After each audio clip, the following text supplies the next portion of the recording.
So my first question is, it's about grit.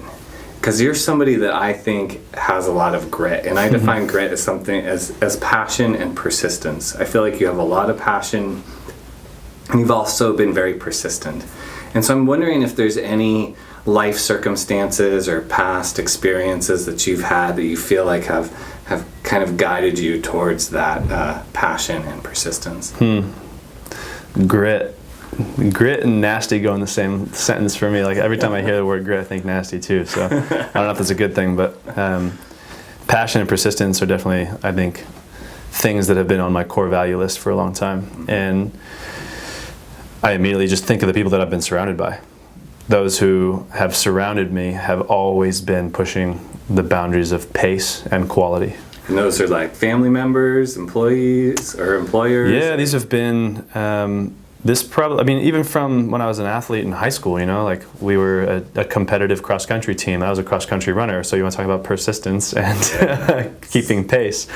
There was always a person on my team that was slightly better than me, and that held me accountable to continually growing with that person and never plateauing, like always having someone to kind of chase a little bit, but not competing with that person in a sense of wanting to beat them to knock them back, but more of like the Latin root of the word competere, which means to strive together. And so I know that when I'm competing against someone who's slightly better than me, I'm going to be better than them for a moment.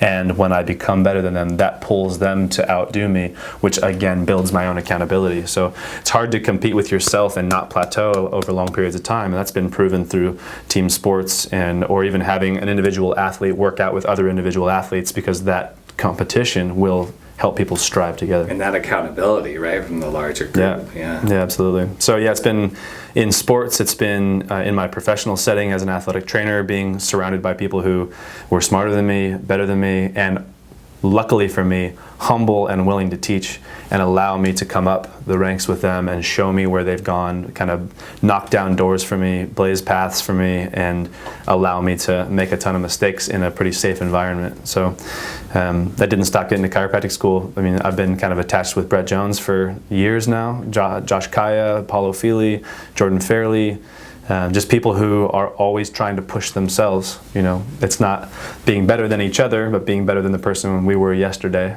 And at the same time, a lot of us are ex-athletes and competitive, and it's like, well, I'm not going to necessarily just be better than you, but I'm going to challenge you. I'm going to try to do what you just did a little bit better, knowing that you're going to come right back with it. So that environment I always have thrived with, and now working at the Source Chiropractic with Brett, with Josh, with Jordan, it's the same environment. We're always constantly trying to, how can I make a bigger impact on our community than you? And not for the sake of being the best, but knowing when I up the bar, someone else is going to up that bar. And when we have a culture of growth and learning that is held accountable by the group and spurred by our passion and our persistence, it's where we know that what we're doing is going to have a long lasting reach on our community. So we're stoked.